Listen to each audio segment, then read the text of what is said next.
안녕하십니까, 여러분. 전 눈에 넣어도 아프지 않을 두 아이의 아빠이자 50대 남성입니다. 저는 몇 달 전 악마를 보았습니다. 사람이라면 어떻게 저럴 수 있을까 싶었죠. 그 사람은 사람이길 포기한 악마와 다름없었어요. 그 사람은 바로 제 전처입니다.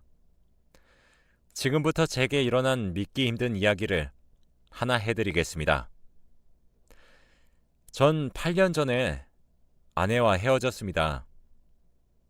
저희는 맞벌이 부부였는데 당시 저는 작은 회사를 하나 운영하고 있었고 아내는 규모가 꽤 커다란 프랜차이즈 음식점을 하나 운영했었죠.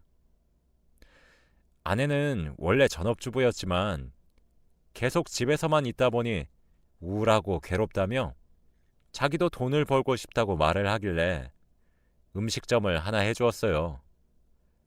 아내 명의로 말이죠. 아내는 원래 수더분한 사람이었어요. 그런데 일을 하기 시작한 지 몇 년이 지나자 옷차림도 점점 과감해졌고 화장도 하기 시작했죠. 애교도 부릴 줄 알더라고요. 그때 알아차려야 했었는데 전 아내의 변화가 반가웠어요. 곰인 줄 알았는데 여우 같은 아내의 모습을 보니 예뻤거든요. 아내가 그렇게 변하게 된 이유도 있었습니다. 음식점에 재료를 조달해주던 남자가 하나 있었는데 그 남자랑 눈이 맞았더라고요. 그 남자는 아내보다 8살이나 어렸어요. 무슨 세기의 사랑인 양 바람을 피기 시작했죠. 앞에 말했듯이 저에겐 두 아이가 있습니다. 둘 다 여자아이죠. 아이들 때문에 아내의 바람을 알아도 모른 척, 눈뜬 장님인 척을 하며 그냥 참고 살려고 얼마나 다짐했는지 몰라요. 처음 제게 들켰을 때 아내는 흠칫하는 듯 했습니다. 그래서 자제하는구나 했는데 아내가 바람을 피우고 있다는 사실을 알고 나서도 제대로 대응을 하지 않으니 아내는 점점 대놓고 바람을 피우기 시작하더라고요. 아주 미쳐 날뛰면서 말입니다. 기세등등하게 외박하기도 하고 술에 절어 새벽에 들어오기도 하였는데 그 빈도는 점차 늘어갔어요. 한 달에 한 번이던 것들이 어느새 이틀에 한 번 정도가 되었더군요. 우리 부부의 사이는 날이 갈수록 나빠질 수밖에 없었습니다. 점차 각방을 쓰기 시작했고 집을 공유하는 수준이었어요. 그래도 이혼을 하진 않았습니다. 아이들 때문에요. 제가 어렸을 때 아버지가 일찍 돌아가셨었는데 애비 없는 자식이라는 말을 종종 듣고 자랐습니다. 그래서 제 아이들에게 제가 받았던 상처를 똑같이 안겨주고 싶지 않았어요.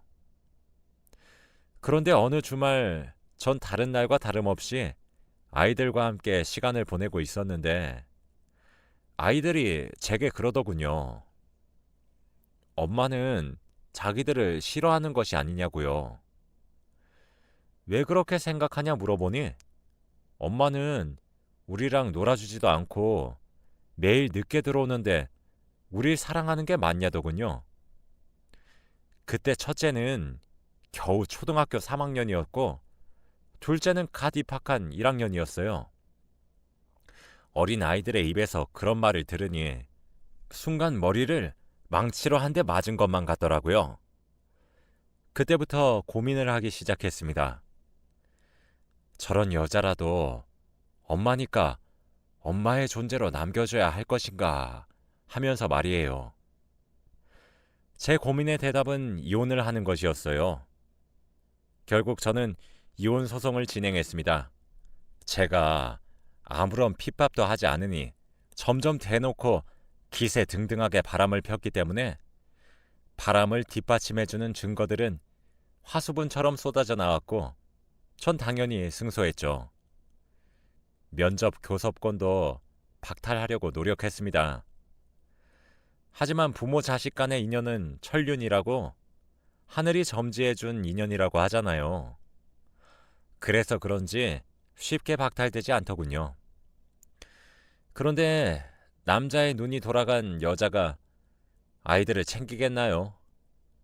면접 교섭권을 이용해 약속하지 않은 날에 찾아와 제 마음대로 아이들을 보기 일쑤였고 약속하기로 한 날에 펑크 내기도 했었죠. 아이들도 그 사이 사춘기가 지나고 머리가 커지면서 엄마의 바람으로 제가 이혼했다는 사실을 알게 된 이후 엄마를 만나는 것을 꺼리더군요. 엄마지만 이해할 수 없다고 했습니다. 그러던 어느 날 작년 여름부터 자주 얼굴을 비추기 시작했어요. 아내는 절 찾아와 진심으로 사죄하기 시작하더군요. 전 우리 사이는 이미 끝난 사이니까 사적인 이유로 마주치고 싶지 않다고, 아이들 문제가 아니라면 마주치지 말자고 단호하게 내쳤어요. 하지만 그럼에도 불구하고 아내는 절 계속 찾아왔습니다. 아이들도 내심 제가 아내를 받아주길 바라는 눈치였어요. 이미 아내는 아이들에게 따로 찾아가 엄마가 미안하다고 말을 하고 눈물을 흘리며 사과를 했었다고 하더군요. 아이들도 처음엔 엄마의 갑작스러운 태도 변화에 경계를 했지만 이내 벽을 허물고 엄마를 다시 받아주더군요. 아내와 아이들이 예전처럼 다시 같이 살자고 매달렸어요. 아내가 그런다면 거들떠도 보지 않겠지만 한창 사춘기인 아이들까지 그러니 마음이 흔들리더군요. 그래서 큰 마음 먹고 아이들을 위해 가정을 합치기로 했습니다. 아니 어쩌면 저도 내심 마음속으로 아내의 사과와 뉘우침이 기꺼웠던 걸지도 몰라요. 다시 합치게 된 저희 네 식구는 8년 전 이혼했을 때보다 훨씬 경제적으로 여유로웠습니다. 제가 운영하고 있던 회사는 쭉 상승세를 유지해 규모가 조금 더 커졌고 아내는 그 사이 여러 개의 음식점을 동시에 운영하고 있더군요. 여유가 있다 보니 저와 아내는 가사도우미 아주머니를 한 분을 고용했습니다. 식사나 빨래, 청소 등 집안일을 부탁할 심산으로 말이죠. 아내와 살림을 다시 합친 이후 정말 열과 성을 다해 아내 노릇과 엄마 노릇을 하기 시작하더라고요. 신혼 때로 돌아간 듯한 느낌이었습니다. 아니, 오히려 그때보다 더 헌신적이었습니다. 저에게는 물론 아이들까지 먹는 것, 입는 것 하나하나 전부 일일이 신경 쓰기 시작했죠. 고등학생과 중학생인 딸들에겐 특히 더 잘해주었어요. 저와 아이들에게 야채를 갈아서 만든 건강 주스를 챙겨 먹이면서 공부하고 일을 할 때 체력이 제일 중요하단 말을 했었고, 비타민을 챙겨주거나 함께 운동하는 시간을 가지는 등 열심히 엄마의 역할을 하였죠. 아내는 다시 살림을 합치고 난 이후부터 건강 문제에 집착하는 것 같았지만 전 정말 아내가 진심으로 뉘우쳤다고 생각했어요. 하지만 그건 제 착각이었습니다. 그렇게 속아놓고 또 속은 제가 그렇게 멍청할 수가 없어요. 아내는 큰딸의 건강에 유독 예민했습니다. 큰딸도 다이어트니 뭐니 하며 건강해지는데 온 힘을 다하는 듯한 느낌이었죠. 큰딸이 제일 좋아하는 음식 중 하나인 치킨도 마다하더라고요. 어느샌가 큰딸의 볼이 홀쭉해진 것을 보았을 때 이건 보통 일이 아니다 싶었습니다. 전 큰딸에게 이제 곧 수험생인데 공부도 먹으면서 해야 잘할 수 있다고, 지금 살이 조금 쪄도 대학 가면 다 빠진다며 이것저것 챙겨 먹이려고 했어요. 제 걱정은 태산 같았죠. 그런데 아내는 옆에서 원래 여자들에게 다이어트는 숙명과도 같다고 저보고 오히려 유난 좀 떨지 말라고 꾸짖더라고요. 제가 말렸는데도 들어먹질 않으니 별 수가 있나요? 몸 상하는 건 하지 말라고 주의만 주고 그런가 보다 하고 넘겼습니다. 그러고 나서 며칠 지나지 않아 제가 타고 다니던 자동차는 타이어가 펑크가 나서 수리를 맡기게 되었어요. 이왕 수리를 맡긴 김에 부품도 교체해야겠다 싶어 그것까지 요청했었죠. 시간이 조금 걸린다는 말에 저는 아내의 자동차를 빌려 출근을 했습니다. 제 회사는 차로 이동을 해야 했고 아내는 대중교통으로도 출퇴근이 괜찮았거든요. 아내의 차를 사용한 지 사흘 정도 되었던 날이었어요. 조수석으로 손을 뻗어 가방에서 울리는 전화를 찾기 위해 한 손으로는 운전을 했고 한 손으로는 휴대폰을 찾아 꺼냈죠. 그 순간이었어요. 제가 잠시 눈을 뗀 사이에 전 사고가 났습니다. 반대편에서 졸음 운전으로 제가 가고 있는 차도를 덮친 것이었습니다. 그러다 저와 사고가 난 것이죠. 상대 측의 과실이 컸기에 증명하기 위해서 아내의 자동차에 달린 블랙박스 파일을 제출해야 했습니다. 그런데 영상을 한번 확인이나 해보고 보내야지 하는 가벼운 마음으로 블랙박스 판도라 상자를 열었어요. 그런데 재생되는 영상 속에서 저는 소름 끼치는 사실을 하나 알게 되었습니다. 제가 사고가 나기 하루 전날이 주말이었는데 아내가 잠시 차를 썼었던 적이 있었어요. 제게 요한 마트에 잠시 들렸다 오겠다 말을 하고 말이죠. 그런데 아내는 마트에 가질 않고 그때 만나고 있었던 남자를 찾아갔더군요. 영상 속에는 그 둘의 대화가 담겨 있었습니다. 언제까지 우리 이렇게 살 거야? 라는 그놈의 애교 어린 말에 아내는 미안하다고 말을 하며 나한테 당신밖에 없는 건 잘 알잖아. 라고 하더군요. 외롭다는 남자의 말에 꼭 안아주었죠. 그러면서 덧붙이기를 나 그 사람이랑 같은 식탁에 앉아 얼굴 보면서 밥을 먹는 것도 너무 고문이야. 그럴 때마다 당신이 얼마나 보고 싶고 그리운지 당신이 알아? 우리가 함께 살려면 이 정도는 감수를 해야 돼.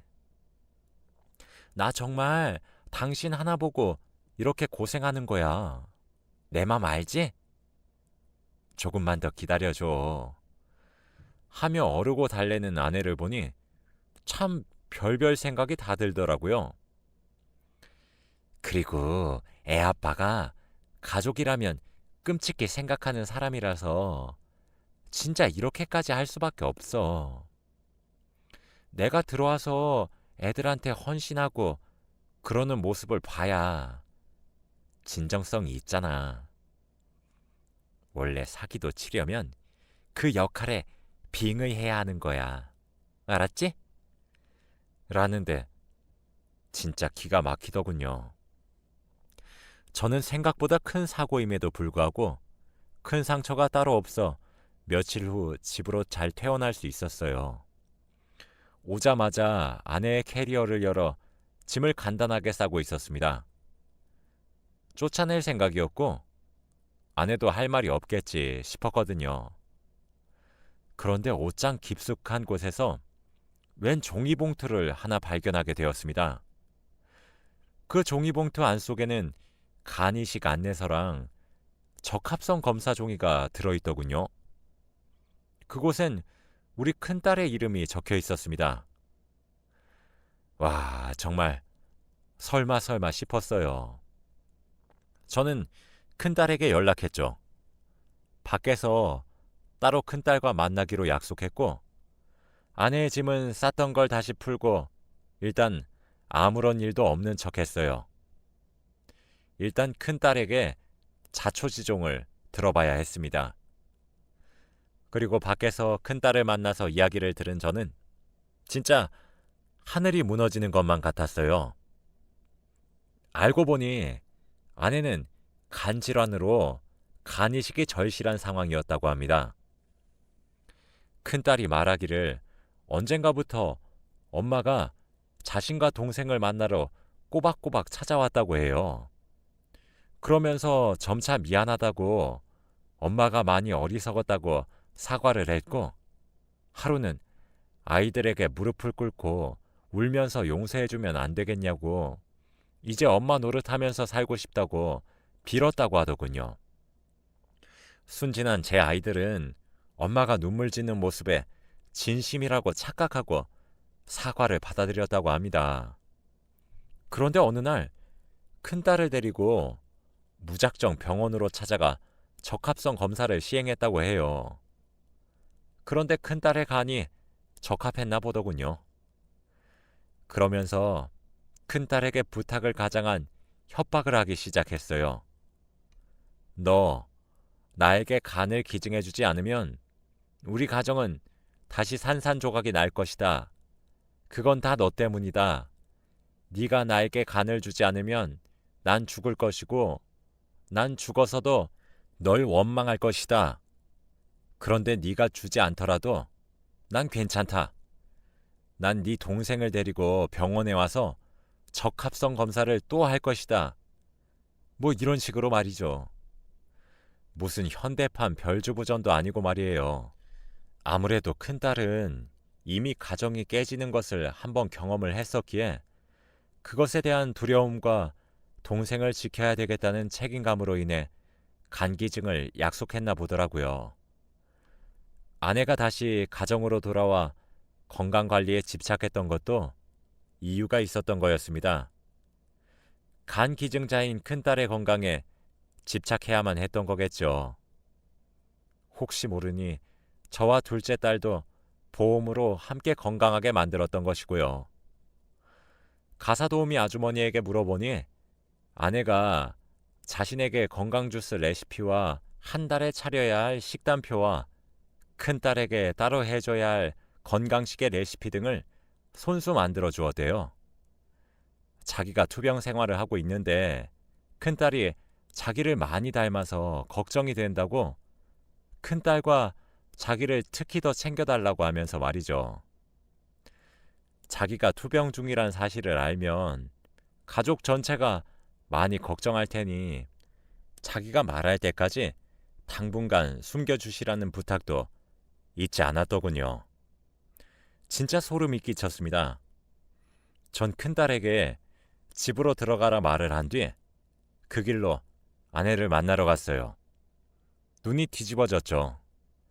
아니 세상 천지에 부모가 자식 간 빼내겠다고 정성을 들이는 경우를 보신 적이 있으신가요? 가뜩이나 아직 성인이 되지도 않은 자식이고 여자애인데 수술하면 얼마나 큰 흉이 지는데요. 진짜 기가 차서 원. 이미 아내를 만나기 직전에 전 화가 머리끝까지 난 상태였고 이성을 잃어버리기 직전이었어요. 아내는 가증스럽게 웃는 낯을 하며 제게 어머, 여보 여기까지 무슨 일이에요? 라며 반기더군요. 전 아내의 얼굴을 보자마자 뺨을 내려쳤습니다. 제게 뺨을 맞고 옆으로 엎어진 아내에게 누군가 미친 듯이 달려오며 아내를 부축하더군요. 바로 그놈이었습니다. 전 당신이 사람이야? 어떻게 자기 자식 간을 빼달라고 강요해? 라고 하니 아내는 당황스러워하며 아니 당신이 그걸 어떻게 라더군요. 그러면서 횡설수설했습니다. 이야기를 들어보니 시한부 같은 인생은 아니지만 간이식이 절실한 상황이긴 한 것 같았어요. 뇌사자의 장기를 기증받으려고 했지만 등급이 낮게 평가되어 총각을 다투는 대기자들에게 밀려나고 있어서 뇌사자의 장기 기증은 기대하기 힘들 것 같다고 하더군요. 여보, 그런데 들어봐. 아직 우리 딸은 젊잖아. 젊으면 회복이 더 빠르대. 그리고 어차피 간은 다시 자라잖아. 우리 딸은 괜찮을 거야. 응? 이러는데 진짜 화가 미친 듯이 나더군요. 전 그 두 사람을 노려보며 아니, 그럼 당신은 저놈한테 간을 달라고 하지. 왜 멀쩡한 애들을 건드려? 사람이 정도란 게 있는 거야. 애들이 한창 엄마 사랑 구걸했을 때 남자의 눈이 멀어 가정을 파탄냈으면 적어도 뻔뻔하게 나오진 말아야 될 것 아니야. 만약에 애한테 후유증이 오면 그래서 평생 약을 달고 사는 인생이 돼버리면 어쩔 거냐고. 당신은 당신 인생만 중요해? 그깟 알량한 사랑하겠다고 가족을 등져놓고 뭐? 간을 달라고? 사람 가죽 뒤집어 쓴 악마 같은 여자야. 라고 소리쳤죠. 그런데 갑자기 그놈이 제게 무릎을 꿇더군요. 저도 제 간을 주고 싶어요. 저도 적합성 검사를 했고 누나네 친정 식구들도 전부 적합성 검사를 했어요. 그런데 저희 모두 적합하지 않다는 결과를 받았단 말이에요. 정말 어쩔 수가 없었다고요. 라며 아내를 좀 살려달라 빌더군요. 들어보니 아내는 청천벽력처럼 그런 결과를 받고 삶의 의욕을 잃어갈 즈음 저희 딸들이 생각났다고 합니다. 둘째는 너무 어리고 첫째는 조금 있으면 성인이 되기도 하고 그래서 믿져야 본전으로 애들에게 사과하면서 달랜 후 첫째를 데리고 무작정 병원으로 가서 적합성 검사를 했는데 큰딸의 간은 적합성 검사를 통과했던 거였죠. 아내도 같이 무릎을 꿇고 제게 빌기 시작했어요. 저는 난 절대 허락 못해. 두 번 다시 내 새끼들 건들 생각하지 마. 이번엔 당신 뺨 한 대로 끝내겠는데 다음에 걸리면 뼈도 못 추릴 줄 알아. 그러게 행실을 곱게 하지 그랬어. 당신 천벌 받은 거잖아. 안 그래? 살림만 합치길 천만 다행이지. 당신은 몸만 나가면 될 것 아니야. 내일 문 앞에 당신 물건 다 내놓을 테니까 가져가. 내일 가져가지 않으면 싹 다 갖다 버릴 거니까. 라고 화를 낸 후 집으로 돌아왔어요. 아내는 그 와중에도 제게 그럼 당신 간이라도 나한테 주던가 라고 소리치며 바닥에 주저앉아 통곡하더군요. 저는 집으로 곧장 돌아와 아이들을 거실에 불러 앉혔어요. 그리고 아이들의 얼굴을 하나씩 쳐다봤죠. 이제 고등학생과 중학생인 아이들의 얼굴을 보니 진실을 얘기해도 괜찮을지 걱정이 앞서더군요. 하지만 제가 모르게 아내가 수작을 부릴 가능성이 있었던 것이 제게도 큰 충격이었던 터라 모든 것을 솔직하게 이야기하기로 했습니다. 큰딸은 아내가 자신의 간을 노렸다는 사실을 알고 있었지만 아내의 사과와 미안함이 그래도 자신들을 위한 사랑이었다 생각했는데 그런 것들이 아니었다는 사실에 커다란 충격을 받았고 자기를 정말 장기 기증용으로 이용했다는 사실에 큰 상처를 받았어요. 둘째 딸은 자신의 언니가 가족의 평화를 위해 희생했다는 사실과 엄마의 모든 행동들이 거짓된 행동이었다는 것에 충격과 상처를 받았죠. 그 와중에도 제 아이들은 제게 아빠는 괜찮아 라며 묻더라고요. 그 질문에 참고 참았던 눈물이 펑펑 쏟아졌습니다. 어쩌면 제가 가장 큰 상처를 받았던 것 같기도 해요. 아이들에게 엄마를 빼앗았다는 죄책감이 항상 있었고, 제가 아이들과 성별이 달랐기에 여자 어른으로서의 역할을 해주진 못했으니까요. 가족이 깨어졌다는 죄책감도 상당해서 아내가 사과와 함께 가정으로 돌아왔을 때 누구보다 제가 제일 기뻐했었던 것 같습니다. 전 아이들에게 괜찮다고 장기 기증에 대한 위험성을 얘기해 주었고, 절대 응하지 말라 큰딸에게 못을 단단히 박았죠. 참, 아직 미성년자이기도 하고 제 눈엔 아기로 보이는데 이런 아이의 간을 빼가려고 했던 게 기가 차더라고요. 그렇게 저희 가족은 다시 헤어졌습니다. 아내가 저희 집에 몸만 들어와 살림만 합쳤던 터라 법적으로 엮여있지 않아서 두 번째 헤어짐은 단순했어요. 그 뒤로 꾸준하게 저희 가족에게 연락을 해오곤 있습니다. 전 이번엔 이 모든 일들을 근거로 아이들의 면접 교섭권을 박탈해 보려고 해요. 어렵겠지만 불가능하진 않을 것 같기도 합니다. 인생을 살아가다 보면 많은 일을 겪게 된다고 하는데 전 그 여자가 빨리 죽어버렸으면 좋겠어요. 저도 제가 이런 마음을 갖게 될 줄 생각조차 해보지 못했답니다.